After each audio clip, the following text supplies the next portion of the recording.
Hi students, welcome to Ashok online academy. So మనం 2020లో ఇచ్చిన అవార్డుల గురించి ప్రస్తావించు ఇప్పటి వరకు ఒక 4-5 అవార్డ్స్ గురించి మనం చూసాం. సో నెక్స్ట్ మనం చెప్పబోయే అవార్డు ఏంటంటే దాదాసాహెబ్ ఫాల్కే అనే అవార్డు గురించి చూద్దాం. దాదాసాహెబ్ ఫాల్కే అవార్డ్. సో మనకి ఇంటర్నేషనల్ ఫిలిం కేటగిరీ అవార్డు అయితే ఆస్కార్ అవార్డు అనేది వస్తుంది. ఆల్రెడీ మనం ఆస్కార్ అవార్డు గురించి కంప్లీట్ చేసాం. దాదాసాహెబ్ ఫాల్కే అవార్డు గురించి కూడా చూద్దాం. సో మనకి దాదాసాహెబ్ ఫాల్కే అవార్డు ఎప్పుడు ఇచ్చారంటే 2019లో ఇచ్చారు. 2020లో ఇవ్వలేదు, 2021లో కూడా ఇవ్వలేదు. సో ఆస్కార్ అవార్డు కాకుండా మన దేశానికి సంబంధించి దాదాసాహెబ్ ఫాల్కే గురించి అడిగితే మనకి మార్క్ అనేది నష్టపోయే అవకాశం ఉంది. కాబట్టి ఈ దాదాసాహెబ్ ఫాల్కే అవార్డు గురించి కూడా చెప్తున్నాం. సో దాదాసాహెబ్ ఫాల్కే 2019 విజేత ఎవరు అనే దానికంటే ముందు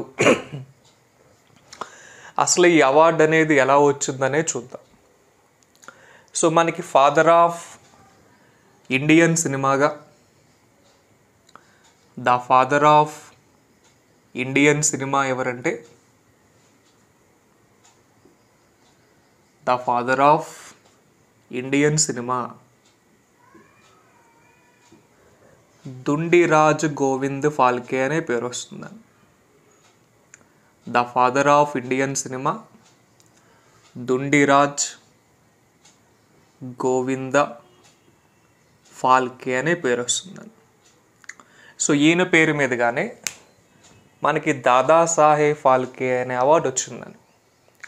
సో ఎందుకు ఈయన పేరు మీద దాదాసాహెబ్ ఫాల్కే అవార్డు ప్రవేశపెట్టారంటే, సో మన భారతదేశంలో మొట్టమొదటి సినిమా పేరు ఏదంటే రాజా హరిశ్చంద్ర. సో మూకీ సినిమా అంటారు దీన్ని, రాజా హరిశ్చంద్ర. ఈ రాజా హరిశ్చంద్ర సినిమా దర్శకుడే దుండిరాజ్ గోవింద ఫాల్కే. సో భారతదేశం యొక్క మొట్టమొదటి సినిమా ఏమొస్తుందంటే రాజా హరిశ్చంద్ర. ఆ రాజా హరిశ్చంద్ర సినిమాని ఎప్పుడు మనకి ప్రవేశపెట్టడం జరిగిందంటే 1913. ఆ రాజా హరిశ్చంద్ర సినిమా యొక్క దర్శకుడు పేరే దుండిరాజ్ గోవింద ఫాల్కే. సో అందుకే ఆయన్ని మనం ఫాదర్ ఆఫ్ ఇండియన్ సినిమాగా చెప్తున్నాం. ఈ దుండిరాజ్ గోవింద ఫాల్కే మహారాష్ట్రలో జన్మించడం జరిగింది. 1870 30 ఏప్రిల్ తేదీన జన్మిస్తే 1944 16 ఫిబ్రవరిన మరణించడం జరిగిందని. ఈ దుండిరాజ్ గోవింద ఫాల్కే జన్మించిన తేదీ, మరణించిన తేదీలుగా ఈ 2 తేదీలు వస్తాయి. సో ఈయన పేరు మీద ఈ అవార్డు అనేది ప్రవేశపెట్టారు కాబట్టి ఫస్ట్ మనకి కొంత సమాచారం తెలియాలి. So Dhundiraj Govind Phalke father of Indian cinema, ఆయన జన్మించిన తేదీ, మరణించిన తేదీ. సో ఈ దుండిరాజ్ గోవింద ఫాల్కేకి సినిమా తీయాలని ఎప్పుడు ఆసక్తి వచ్చిందంటే 1896లో ముంబైలోని వాట్సన్ అనే థియేటర్లో యేసు ప్రభు జీవిత చరిత్ర మీద ఒక నాటకాన్ని ప్రదర్శించారు. ఆ నాటకాన్ని చూసి ఇన్స్పిరేషన్ పొందిన దుండిరాజ్ గోవింద ఫాల్కే రాజా హరిశ్చంద్ర సినిమాని రూపొందించడం జరిగిందని. సో దుండిరాజ్ గోవింద ఫాల్కే సినిమా రంగంలోకి రావడానికి ఇన్స్పిరేషన్గా తీసుకున్న అంశం ఏంటంటే 1896 సంవత్సరంలో ముంబైలోని వాట్సన్ అనే థియేటర్లో యేసు ప్రభు జీవిత చరిత్ర మీద ఒక నాటకాన్ని ప్రదర్శించారు. ఆ నాటకాన్ని ఇన్స్పిరేషన్గా తీసుకొని ఈయన సినిమా రంగంలోకి రావడం జరిగిందని. సో ఇది ఫస్ట్ మనకు తెలియాల్సిన పాయింట్. ఈయన పేరు మీదుగానే మనకి దాదాసాహెబ్ ఫాల్కే అనే అవార్డు వచ్చిందని.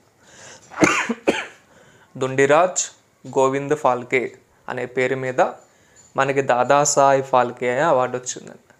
అంటే మన దేశవ్యాప్తంగా కళారంగానికి సంబంధించి ఇచ్చే ముఖ్యమైన అవార్డు. అంటే ముఖ్యంగా సినిమా రంగానికి సంబంధించి ఇస్తారు. సినిమా రంగానికంటే మనకి 24 క్రాప్స్ అనేవి వస్తాయి.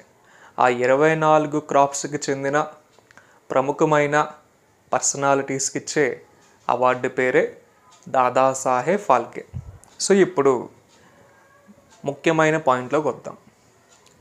సో 2019వ సంవత్సరంలో దాదాసాహెబ్ ఫాల్కే అవార్డు ఎవరికి ఇచ్చారు, 2018లో ఎవరికి ఇచ్చారు, 2017లో ఎవరికి ఇచ్చారనే చూద్దాం. సో ఫస్ట్ 2019 గురించి చూద్దాం. 2019వ సంవత్సరంలో దాదాసాహెబ్ ఫాల్కే అవార్డు విజేత ఎవరంటే మనకి అమితాబ్ బచ్చన్ అనే పేరు వస్తుందండి. సో అమితాబ్ బచ్చన్ 2019 దాదాసాహెబ్ ఫాల్కే అవార్డు విజేతగా వస్తాడు. సో దాదాసాహెబ్ ఫాల్కే అవార్డు పొందిన ఎన్నోవ విజేతగా అమితాబ్ బచ్చన్ వస్తాడంటే 50th winner. Dadasaheb Phalke award పొందిన ఎన్నోవ విజేతగా అమితాబ్ బచ్చన్ వస్తాడంటే 50th winner. So Dadasaheb Phalke award పొందిన మొదటి వ్యక్తి, మొదటి మహిళ ఎవరనేది మనకు తెలియాలి. మొదటి వ్యక్తి పేరు కనుక తీసుకుంటే దేవికా రాణి. మొదటి వ్యక్తి పేరు బిఎన్ సర్కార్ అనే పేరు వస్తుందండి. బిఎన్ సర్కార్ బెంగాలీ భాషకు చెందిన సినిమా నటుడు. ఈయనకి ఎప్పుడు ఇచ్చారంటే 1970sలో ఇచ్చారు. భారతరత్న దాదాసాహెబ్ ఫాల్కే అవార్డు పొందిన మొట్టమొదటి మహిళ ఎవరంటే దేవికా రాణి.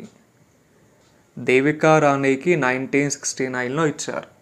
సో దేవికా రాణి హిందీ సినిమా రంగానికి సంబంధించి వచ్చే పర్సన్. బిఎన్ సర్కార్ బెంగాలీకి సంబంధించి వచ్చే పర్సన్ అండి. సో ఇక్కడ అమితాబ్ బచ్చన్ని దాదాసాహెబ్ ఫాల్కే అవార్డు పొందిన 50వ విజేతగా చెప్తున్నాం కాబట్టి దాదాసాహెబ్ ఫాల్కే అవార్డు పొందిన మొదటి వ్యక్తి చెప్పాలి అండ్ మొదటి మహిళ పేరు కూడా చెప్పాలి. సో దాదాసాహెబ్ ఫాల్కే అవార్డుని ఎప్పుడు ప్రవేశపెట్టారంటే 1969లో ప్రవేశపెట్టారు. ఈ అవార్డుకి ఇచ్చే ప్రైజ్ మనీ ఎంతంటే 10 లక్షలు. ఈ అవార్డుకి సంబంధించి విన్నర్స్ని సెలెక్ట్ చేసేది ఎవరంటే కేంద్ర సమాచార శాఖ మంత్రి సెలెక్ట్ చేస్తారు.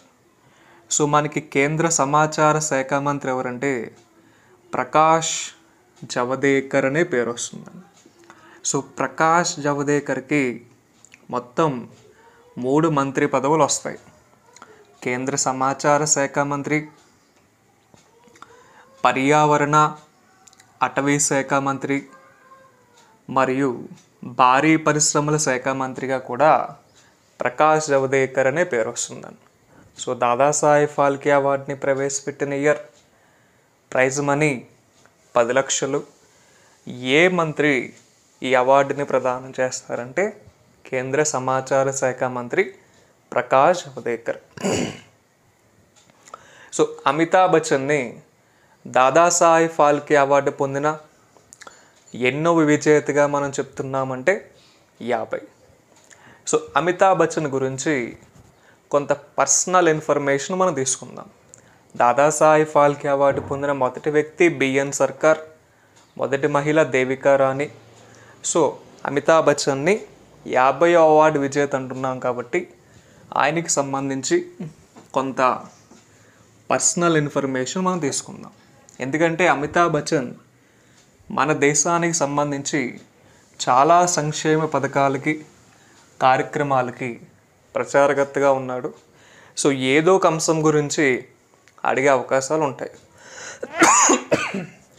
సో అమితాబ్ బచ్చన్ దాదాసాహెబ్ ఫాల్కే అవార్డు పొందిన 50వ విజేతగా వస్తాడు ఈయన. సో అమితాబ్ బచ్చన్ యొక్క అసలు పేరేంటి, ఆయన ఎక్కడ పుట్టాడు, ఏ తేదీని పుట్టాడు, ఎన్ని సినిమాలు యాక్ట్ చేశాడు, ఆయన నటించిన మొదటి సినిమా ఏది, చివరి సినిమా ఏది, అంటే చివరి సినిమా అంటే ప్రజెంట్ నటిస్తున్న సినిమా ఏంటి చూద్దాం. అమితాబ్ బచ్చన్ యొక్క అసలు పేరు ఇన్క్విలాబ్ శ్రీవాస్తవ అనే పేరు వస్తుందండి. ఇన్క్విలాబ్ శ్రీవాస్తవ. ఈయన సినిమా రంగంలోకి వచ్చిన తర్వాత పేరు మార్చుకున్నాడు. అమితాబ్ బచ్చన్ యొక్క అసలు పేరు ఇన్క్విలాబ్ శ్రీవాస్తవ. సో ఈయన పుట్టిన తేదీ 11th అక్టోబర్ 1942. ఈయన ఎక్కడ పుట్టాడంటే ఉత్తరప్రదేశ్లోని అలహాబాద్ అనే ప్రదేశంలో పుట్టాడు.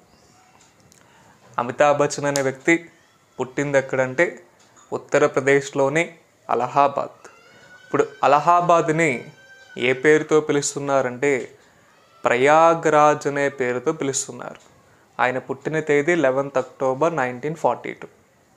నెక్స్ట్, ఈయన సినిమా రంగంలోకి ప్రవేశించింది ఎప్పుడంటే 1969లో ప్రవేశించారు. సో ఈయన నటించిన మొత్తం సినిమాల సంఖ్య దాదాపుగా 239 సినిమాలు వస్తాయి. అమితాబ్ బచ్చన్ నటించిన మొట్టమొదటి సినిమా 1969లో అమితాబ్ బచ్చన్ నటించిన మొట్టమొదటి సినిమా సాత్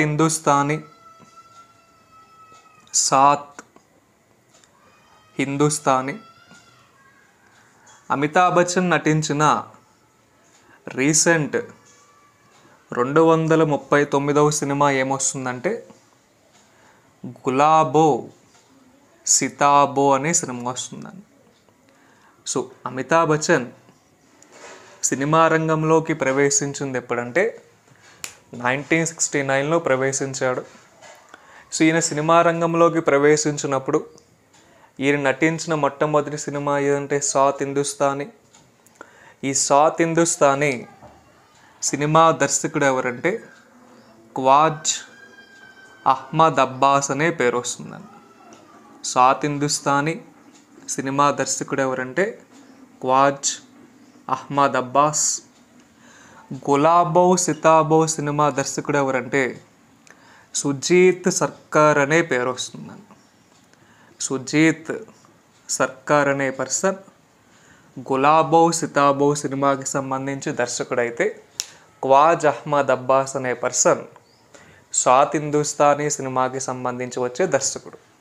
అంటే అమితాబ్ బచ్చన్ 2019 దాదాసాహెబ్ ఫాల్కే అవార్డు విజేత కాబట్టి ఆయన గురించి కొంత ఎక్స్ట్రా ఇన్ఫర్మేషన్ మనం తీసుకుంటున్నాం. సో అమితాబ్ బచ్చన్ నటించిన మొత్తం సినిమాలు ఎన్ని, ప్రజెంట్ ఆయన నటించిన ఫస్ట్ సినిమా ఏది, ప్రజెంట్ నటించిన సినిమా ఏదంటే గులాబో సితాబో అనే సినిమా వస్తుంది. సో ఈయనకి రీసెంట్గా కేంద్ర ప్రభుత్వం దాదాసాహెబ్ ఫాల్కే అవార్డుతో సత్కరించింది. ఈయనకు ఆల్రెడీ పద్మ అవార్డ్స్ అనేవి 3 రావడం జరిగింది. అంటే పద్మ విభూషణ్ ఇచ్చారు, పద్మభూషణ్ ఇచ్చారు, పద్మశ్రీ కూడా ఇచ్చారు. ఏ సంవత్సరాలు ఇచ్చారో మనం చూద్దాం. అమితాబ్ బచ్చన్కి పద్మవిభూషణ్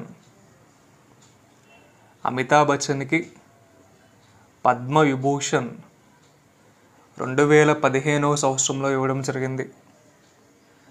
అమితాబ్ బచ్చన్కి పద్మభూషణ్ 2001లో ఇవ్వడం జరిగింది. అమితాబ్ బచ్చన్కి పద్మశ్రీ 1984లో ఇవ్వడం జరిగిందండి. సో ఈ అంశాల పరంగా మనం చెప్పచ్చు. రీసెంట్గా దాదాసాహెబ్ ఫాల్కే అవార్డు ఇచ్చారు, దాదాసాహెబ్ ఫాల్కే అవార్డు కంటే ముందే పద్మ అవార్డ్స్ 3 ఇవ్వడం జరిగింది. పద్మవిభూషణ్ 2015, పద్మభూషణ్ 2001, పద్మశ్రీ 1984. సో అమితాబ్ బచ్చన్కు ఉన్న నిక్ నేమ్స్ ఏంటంటే యాంగ్రీ యంగ్ మ్యాన్ మరియు స్టార్ ఆఫ్ ద మిలీనియం అనే పేర్లు ఈయనకు వస్తాయండి. యాంగ్రీ యంగ్ మ్యాన్ మరియు స్టార్ ఆఫ్ ద మిలీనియం ఈ 2 పేర్లు అమితాబ్ బచ్చన్కి సంబంధించి వచ్చే పేర్లను. యాంగ్రీ యంగ్ మ్యాన్ కావచ్చు, స్టార్ ఆఫ్ ద మిలీనియం కావచ్చు, అమితాబ్ బచ్చన్కి వచ్చే నిక్ నేమ్స్ అండి.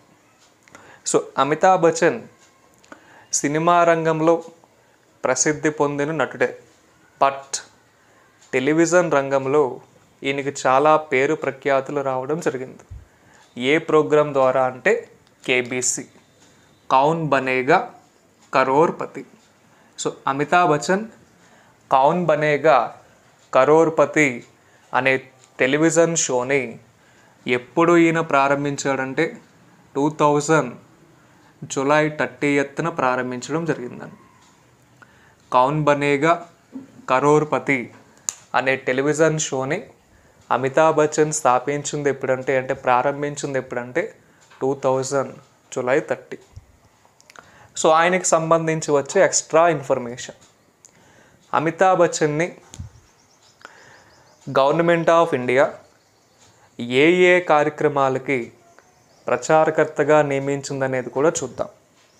సో అమితాబ్ బచ్చన్ ప్రచారకర్తగా ఉన్న కార్యక్రమాలు ఏంటా అని చూస్తే,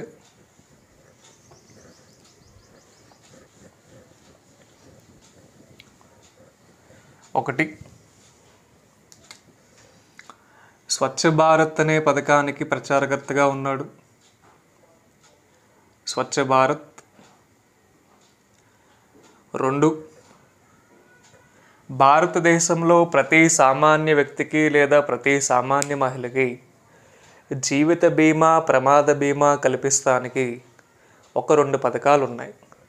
ఆ 2 పథకాలకి కూడా ప్రచారకర్త ఈయనే. ఏంటా పథకాలంటే ప్రధానమంత్రి జీవన్ జ్యోతి బీమా యోజన, ప్రధానమంత్రి జీవన్ జ్యోతి బీమా యోజన, ప్రధానమంత్రి సురక్షా బీమా యోజన. ఈ 2 పథకాలకి కూడా ప్రచారకర్తగా వచ్చేది అమితాబ్ బచ్చనే వస్తాడండి. సో వీటిలో జీవిత బీమాకి సంబంధించి జీవన్ జ్యోతి బీమా యోజన వస్తుంది, ప్రమాద బీమాకి సంబంధించి సురక్షా బీమా యోజన వస్తుందండి. అంటే ఈ 2 పథకాలకి సంబంధించి ప్రీమియమ్స్ అనేవి చాలా తక్కువ. ఇప్పుడు ఎల్ఐసి ప్రీమియమ్స్ కనుక తీసుకుంటే మనకి వేలల్లో పే చేయాలి. ఈ 2 పథకాల యొక్క ప్రీమియమ్స్ అనేవి మనకి చాలా తక్కువ, ప్రతి సామాన్య వ్యక్తికి అందుబాటులో ఉండే విధంగా ఈ పథకాలను రూపొందించారు. సో ప్రధానమంత్రి జీవన్ జ్యోతి బీమా యోజనకి 1 సంవత్సరంలో కట్టే ప్రీమియం ఎంతంటే 330 రూపాయలు. ప్రధానమంత్రి సురక్షా బీమా యోజనకి 1 సంవత్సరంలో కట్టే ప్రీమియం ఎంతంటే 12 రూపాయలు మాత్రమే. సో 2 పథకాలకి రిస్క్ కవరేజ్, ఈ పథకానికి 2 లక్షల రూపాయలు ఇస్తారు, ఈ పథకానికి 2 లక్షల రూపాయలు ఇస్తారని. అంటే ప్రధానమంత్రి జీవన్ జ్యోతి బీమా యోజన, ప్రధానమంత్రి సురక్షా బీమా యోజన జీవిత బీమాని, ప్రమాద బీమాని ప్రతి సామాన్య వ్యక్తికి, అంటే బడుగు బలహీన వర్గాల్లో ఉండే ప్రతి కుటుంబానికి కొంత లాభం చేకూరేలాగా ప్రవేశపెట్టిన పథకాలు. ఈ పథకాల ద్వారా పాలసీ తీసుకోవాలంటే ఉండవలసిన వయస్సు యొక్క వ్యత్యాసం 18 to 50, 18 to 70. సో ఈ పాయింట్స్ అనేవి మనకు చాలా ఇంపార్టెంట్. 18 to 50 మధ్య ప్రధానమంత్రి జీవన్ జ్యోతి బీమా యోజన వస్తుంది. 18 to 70 మధ్య ప్రధానమంత్రి సురక్షా బీమా యోజన వస్తుంది. అంటే ఆ వయసు కలిగిన పర్సనాలిటీస్ మాత్రమే పథకాలు తీసుకోవాలి. సో ఈ 2 పథకాలకి కూడా జాతీయ ప్రచారకర్త ఎవరంటే అమితాబ్ బచ్చన్. ఇవే కాకుండా గుజరాత్ టూరిజం యొక్క ప్రచారకర్తగా కూడా ఈయనే వస్తాడండి. గుజరాత్ టూరిజం ప్రచారకర్త అన్న అమితాబ్ బచ్చన్ అనే పేరు వస్తుంది. సో ముత్తూట్ ఫైనాన్స్ కార్పొరేషన్కి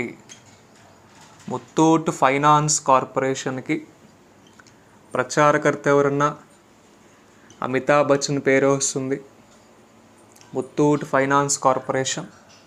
అదేవిధంగా మహారాష్ట్ర పులుల సంరక్షణ కార్యక్రమానికి సంబంధించి ప్రచారకర్తగా ఈయనే వస్తాడు. సో మనకి క్షయవ్యాధి మరియు మలేరియా వ్యాధి నివారణ కార్యక్రమానికి ప్రచారకర్తగా అన్న అమితాబ్ బచ్చనే వస్తాడు. సో మొత్తం మనకి అమితాబ్ బచ్చన్ ఏ కార్యక్రమాలకి సంబంధించి ప్రచారకర్తగా కేంద్ర ప్రభుత్వం నియమించిందంటే జిఎస్టీ అనేది కూడా వస్తుందండి. జిఎస్టీ కార్యక్రమ ప్రచారకర్త అన్న అమితాబ్ బచ్చన్ పేరే వస్తుంది. జిఎస్టీగా కూడా తీసుకోవచ్చు. సో ఇటువంటి కార్యక్రమాలకి సంబంధించి అమితాబ్ బచ్చన్ ప్రచారకర్తగా వస్తాడు. ఫస్ట్ స్వచ్ఛ భారత్ అనే పథకాన్ని దేశంలో మొదటిసారిగా ఎప్పుడు ప్రవేశపెట్టారంటే 2014 అక్టోబర్ 2వ తేదీని ప్రవేశపెట్టారు. స్వచ్ఛ భారత్ పథకం యొక్క ముఖ్య ఉద్దేశం ఏంటంటే దేశవ్యాప్తంగా ఉండే పల్లె గ్రామీణ ప్రాంతాలు కావచ్చు, పట్టణ ప్రాంతాలు కావచ్చు, పరిసరాల పరిశుభ్రత అభివృద్ధి పథకంగా మనకి స్వచ్ఛ భారత్ అనే పథకం వస్తుంది. నెక్స్ట్, భారతదేశంలో బడుగు బలహీన వర్గాల్లో ఉండే కుటుంబాలకి కనీస జీవిత బీమా, ప్రమాద బీమా కల్పిస్తానికి ప్రవేశపెట్టిన పథకాలు ఏంటంటే ప్రధానమంత్రి జీవన్ జ్యోతి బీమా యోజన, ప్రధానమంత్రి సురక్షా బీమా యోజన. సో ఆ 2 పథకాలకి జాతీయ ప్రచారకర్తగా అమితాబ్ బచ్చన్ పేరే వస్తుందని. సో ఆ 2 పథకాలు తీసుకోవాలంటే ఉండవలసిన వయస్సుల యొక్క నిష్పత్తి అనేది చూసాం మనం. ఆ 2 పథకాలకి సంవత్సరంలో పే చేసే ప్రీమియమ్స్ ఏంటో చూసాం. ఆ 2 పథకాలకి రిస్క్ కవరేజీలు ఎన్ని లక్షల రూపాయలు అనేది కూడా తీసుకున్నాం. సో మూడవది ఏంటి, గుజరాత్ టూరిజం ప్రచారకర్త అన్న అమితాబ్ బచ్చన్ పేరే వస్తుందని. సో గుజరాత్ స్టేట్ యొక్క ముఖ్యమంత్రి విజయ్ రూపానీ అనే పేరు వస్తుంది. ఆచార్య దేవవ్రత్ అనే పర్సన్ గవర్నర్. గుజరాత్ రాష్ట్రం యొక్క రాజధాని గాంధీనగర్ అని వస్తుందని. సో భారతదేశంలో అతి పొడవైన సముద్ర తీరరేఖ కలిగిన రాష్ట్రం ఏదంటే గుజరాత్. దాదాపుగా 1215 కిలోమీటర్ల పొడవు వస్తుందని. స్టాట్యూ ఆఫ్ యూనిటీ కలిగిన రాష్ట్రం అన్న గుజరాతే వస్తుందని. నెక్స్ట్, ముత్తూట్ ఫైనాన్స్ కార్పొరేషన్కి ప్రచారకర్త ఎవరన్నా అమితాబ్ బచ్చనే.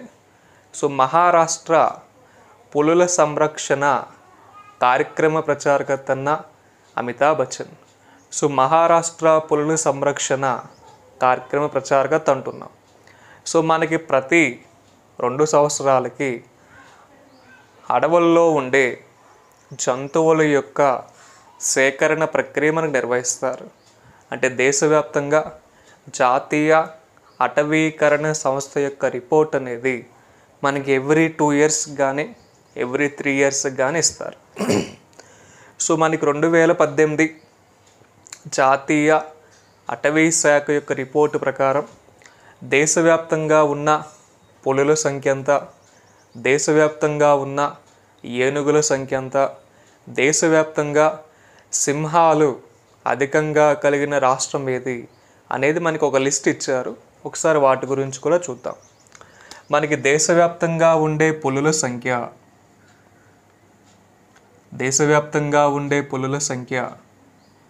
2967 అంటే 2967. భారతదేశంలో పులులు అధికంగా ఉండే రాష్ట్రం ఏదంటే మధ్యప్రదేశ్ అనే రాష్ట్రం వస్తుందండి. భారతదేశంలో పులులు అధికంగా ఉండే రాష్ట్రం ఏదంటే మధ్యప్రదేశ్. భారతదేశంలో మొత్తం ఏనుగుల సంఖ్య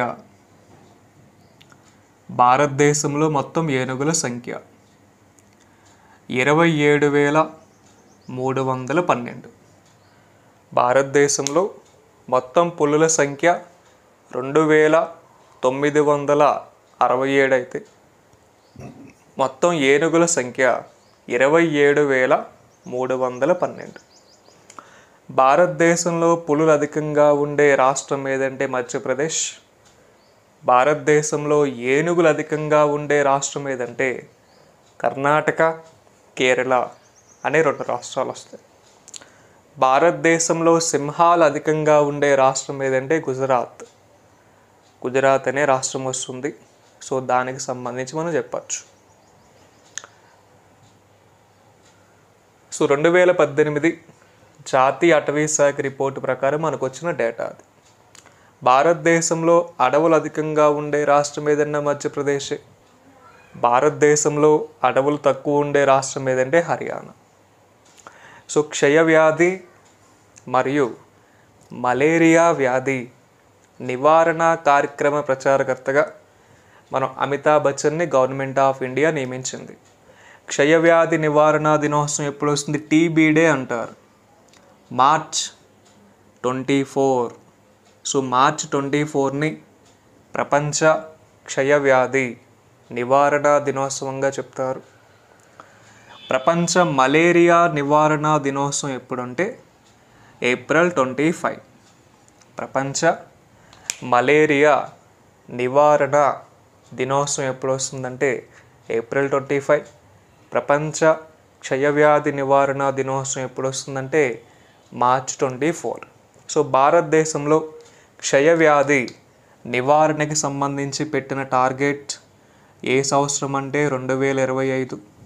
భారతదేశంలో మలేరియా వ్యాధి నివారణకి సంబంధించి పెట్టిన టార్గెట్ 2030. సో ఈ పాయింట్స్ కూడా గుర్తుండాలి. భారతదేశంలో క్షయవ్యాధి నివారణకు సంబంధించి పెట్టిన టార్గెట్ 2025. భారతదేశంలో మలేరియా వ్యాధి నివారణకు సంబంధించి పెట్టిన టార్గెట్ 2030. సో జిఎస్టి కార్యక్రమ ప్రచారకర్తగా కూడా అమితాబ్ బచ్చనే వస్తాడు. జిఎస్టి అంటే ఏంటి? గూడ్స్ అండ్ సర్వీస్ ట్యాక్స్ అని వస్తుందండి. సో జిఎస్టి మనకి డైరెక్ట్ ట్యాక్సా ఇండైరెక్ట్ ట్యాక్సా అంటే మనకి ఇండైరెక్ట్ ట్యాక్స్గానే వస్తుందండి.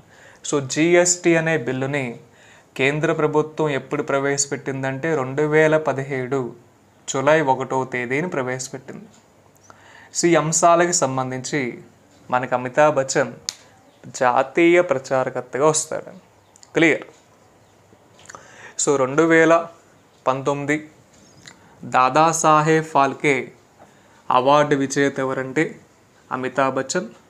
సో దాదాసాహెబ్ ఫాల్కే ఎన్నవ విజేతగా అమితాబ్ బచ్చన్ వస్తాడంటే 50th విన్నర్. సో ఆయన సినిమా రంగంలోకి ఎప్పుడు ప్రవేశించాడు, ఎన్ని సినిమాలు నటించాడు, మొదటి సినిమా పేరేంటి, ప్రజెంట్ నటించిన సినిమా పేరేంటి, ఆల్రెడీ ఆయనకి కేంద్ర ప్రభుత్వం ఏమైనా అవార్డులు ఇచ్చిందా, అవార్డుల పేర్లేంటి, ఏ సంవత్సరాల్లో ఇచ్చారు, ఏ కార్యక్రమాలకి ఆయన ప్రచారకర్తగా ఉన్నాడు అనే అంశాల పరంగా మనం తీసుకున్నాం. ఇప్పుడు నెక్స్ట్ పాయింట్ ఏంటంటే అమితాబ్ బచ్చన్ కంటే ముందు అంటే 2018 తీసుకున్నా 2017 తీసుకున్నా దాదాసాహెబ్ ఫాల్కే అవార్డులు ఇచ్చారు. 2018లో మన తెలుగు భాషకు చెందిన కాశీ విశ్వనాథ్ గారికి ఇవ్వడం జరిగిందండి. మన తెలుగు భాషకు చెందిన కాశీ విశ్వనాథ్ గారికి ఇచ్చారు. 2017లో హిందీ భాషకు చెందిన ఒక ప్రముఖ నటుడికి ఇచ్చారు. ఆయన పేరే మనోజ్ ఖన్నా. సో మనోజ్ ఖన్నాకి 2017లో ఇస్తే కాశీ విశ్వనాథ్కి 2018లో ఇచ్చారు. సో కాశీ విశ్వనాథ్ అనే పర్సన్ దాదాసాహెబ్ ఫాల్కే అవార్డు పొందిన 49వ విజేతగా, మనోజ్ ఖన్నా దాదాసాహెబ్ ఫాల్కే అవార్డు పొందిన 48వ విజేతగా వస్తారు. సో అమితాబ్ బచ్చన్ కంటే ముందు ఎవరికి అవార్డ్స్ ఇచ్చారంటే వీళ్ళిద్దరి పేర్లు చెప్పచ్చు. కాశీ విశ్వనాథ్ మన తెలుగు భాషకు చెందిన ఒక లెజెండరీ డైరెక్టర్ అయిన, సో మనోజ్ ఖన్నా హిందీ సినిమాకి సంబంధించి వచ్చే ప్రముఖమైన యాక్టర్గా వస్తాడండి ఆయన. సో ఇక్కడ పాయింట్ ఏంటంటే దాదాసాహెబ్ ఫాల్కే అవార్డుని జాతీయ చలనచిత్ర రంగ అవార్డుగా చెప్తున్నాం. అంటే భారతదేశానికి సంబంధించి అధికార భాషలు ఎన్నంటే 22 భాషలు వస్తాయి. సో భారత రాజ్యాంగం ప్రకారం అధికార భాషలు ఎన్నంటే మనకి 22. ఈ 22 అధికార భాషల్లో తెలుగు ఉందా లేదా అంటే ఉందిగా. తెలుగు అనేది 22 అధికార భాషల్లో ఉంది. సో తెలుగుతో కలిపే దేశవ్యాప్తంగా అధికార భాషలు ఎన్నంటే 22. సో తెలుగు భాషని అధికార భాషగా కలిగిన రాష్ట్రాలు ఏంటనే క్వశ్చన్ అడిగే అవకాశాలు ఉంటాయి. ఎస్ఐ కానిస్టేబుల్ కావచ్చు, గ్రూప్స్ కావచ్చు. తెలుగు భాషని అధికార భాషగా కలిగిన రాష్ట్రాలు ఏంటంటే మనకి 3 రాష్ట్రాలు వస్తాయి. ఆల్రెడీ తెలుగు అనేది ఏ రాష్ట్రాల యొక్క అధికార భాష అనేది మనకు తెలుసు. ఆంధ్రప్రదేశ్ రాష్ట్రం యొక్క అధికార భాష తెలుగే, తెలంగాణ రాష్ట్రం యొక్క అధికార భాష తెలుగే. తెలంగాణ రాష్ట్రానికి అధికార భాషలు 2 వస్తాయి. ఒకటి ఉర్దూ అనేది వస్తుంది, 2 తెలుగు అనేది వస్తుంది. బట్ ఆంధ్రప్రదేశ్కి మాత్రం అధికార భాష ఒకటే తెలుగు. సో ఏపీ తెలంగాణతో పాటు తెలుగుని అధికార భాషగా ప్రకటించుకున్న మరొక రాష్ట్రం ఏదంటే రీసెంట్గా ఆ రాష్ట్రంలో అసెంబ్లీ ఎన్నికలు జరిగినాయి. ఆ రాష్ట్రం ఏంటంటే పశ్చిమ బెంగాల్. సో పశ్చిమ బెంగాల్ రాష్ట్రానికి సంబంధించి అధికార భాషలు ఎన్నంటే 10 వస్తాయి. యాక్చువల్గా పశ్చిమ బెంగాల్ యొక్క అధికార భాష బెంగాలీ. బట్ రీసెంట్గా జరిగిన అసెంబ్లీ ఎన్నికల్లో భాగంగా పశ్చిమ బెంగాల్లోని ఏ ప్రదేశంలో తెలుగు వాళ్ళు ఎక్కువ అంటే ఖరగ్పూర్ అనే ప్రదేశంలో తెలుగు వాళ్ళు ఎక్కువ. సో పశ్చిమ బెంగాల్లోని ఖరగ్పూర్ అనే ప్రదేశాన్ని మినీ ఆంధ్రప్రదేశ్గా పిలుస్తారని. సో ఈ ఖరగ్పూర్లో ఉన్న తెలుగు వాళ్ళ యొక్క ఓటింగ్ శాతాన్ని గెలుపొందాలనే ఉద్దేశంతో మమతా బెనర్జీ రీసెంట్గా ఈ ప్రతిపాదన చేసింది. సో తెలుగుని అధికార భాషగా కలిగిన రాష్ట్రాలు ఏవంటే 3: Andhra Pradesh, Telangana, west Bengal. So west Bengal అధికార భాషలు 10, వాటిలో తెలుగు ఒకటి. సో వెస్ట్ బెంగాల్లోని ఏ ప్రదేశాన్ని మినీ ఆంధ్రప్రదేశ్గా చెప్తారంటే ఖరగ్పూర్. సో అధికార భాషలు 22 అంటున్నాం కాబట్టి తెలుగు భాష నుండి దాదాసాహెబ్ ఫాల్కే అవార్డు పొందిన విజేతలు ఎంతమంది అని చూద్దాం. తెలుగు భాష నుండి దాదాసాహెబ్ ఫాల్కే అవార్డు పొందిన విజేతల పేర్లు చూద్దాం.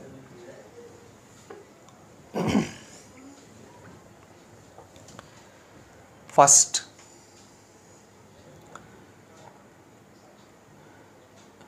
B Nagireddy,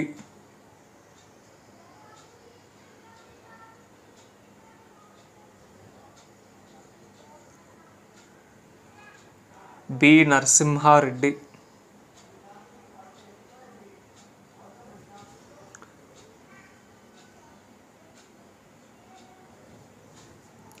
LV Prasad,